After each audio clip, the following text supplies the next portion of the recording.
Good afternoon, everyone. I'll be presenting on multidisciplinary approach towards a rare case of cavernous sinus thrombosis with indilated carotid fistula. The cavernous sinus thrombosis is the formation of a blood clot within the cavernous sinus, a cavity at the base of the brain that drains the deoxygenated blood from the brain back to the heart. Basically, it is of two types, septic and the aseptic. It presents with non-specific symptoms like the fever, headache, and ocular complaints like the periorbital swelling and ophthalmoplegia. So its early diagnosis and treatment is critical for a good outcome.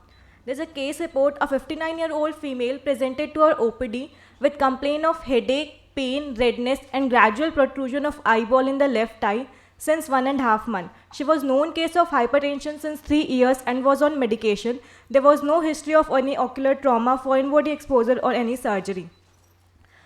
On ocular examination, the right eye was within normal limit. The left eye showed the vision was 636 partial and the BCVA was 624 with N36. Extraocular movements was restricted and painless in all gauges. Lid showed edema with axial proptosis. The anterior segment examination, congestion, chemosis with engorged episcleral vessels was seen in the left eye. The AC was shallow with fixed dilated pupil.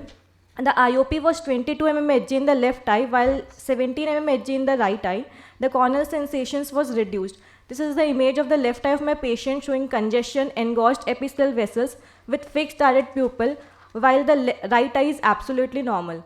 The fundus of the left eye showed splinter hemorrhages inferior to disc and blood vessels were tortuous.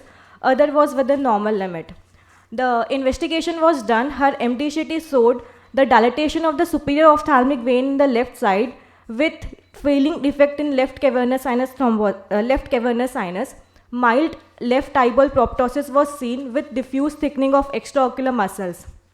So it made the diagnostic possibilities of indirect carotid cavernous fistula with left cavernous sinus thrombosis. The MRI was done which showed mild left eyeball proptosis with bilateral maxillary sinusitis, left cavernous sinus thrombophlebitis with left orbital cellitis. The blood investigation was normal except the ESR was raised. She was started on injectable antibiotics ceftriaxone, vancomycin, metronidazole with tablet acetazolamide and tablet clopidogrel was started 75 mg OD. Neurosurgery advice was taken for the same. She was advised moxifloxacin and CMC eye drop in the left eye 4 times per day. On the initiation of treatment, there was decrease in left proptosis and congestion and improved ocular movements in all gauges. In the following week, steady improvement was seen. At the time of discharge, her BCVA was improved to 618 and proptosis was nearly resolved with return of full range of ocular movement. She was referred to the neurosurgery department. Complete resolution of congestion and chemosis took further 6 weeks and the repeat MRI scan was done after 2 months which was found to be normal. This is the image of the left eye at the time of admission, discharge and follow-up. At the time of discharge, the complete resolution of symptoms occurs. So what we propose, primarily it was infection of sinus at the maxillary sinusitis leading to orbital cellitis causing cavernous sinus thrombosis and finally it giving rise to carotid cavernous fistula. These are abnormal vascular shunts that allow blood to flow from the carotid artery into the cavernous sinus. The indirect CCF is because of the rupture of dural branches of the carotid artery weakened by a defect. An alternative theory is seen that increase in the cavernous sinus pressure increases the risk of the tear of the dural arteries, which might be in our case too. And the dural CCF often resolves spontaneously. The mainstay of treatment is early high-dose antibiotic therapy and the role of anticoagulants is not yet well established. It was found to no reduction in mortality with the use of anticoagulants in cavernous sinus thrombosis.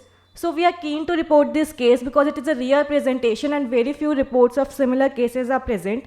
Early diagnosis and treatment is required for good outcome and a successful management requires multidisciplinary approach involving the ophthalmologist, neurosurgeon and the radiologist. These are my differences. Thank you.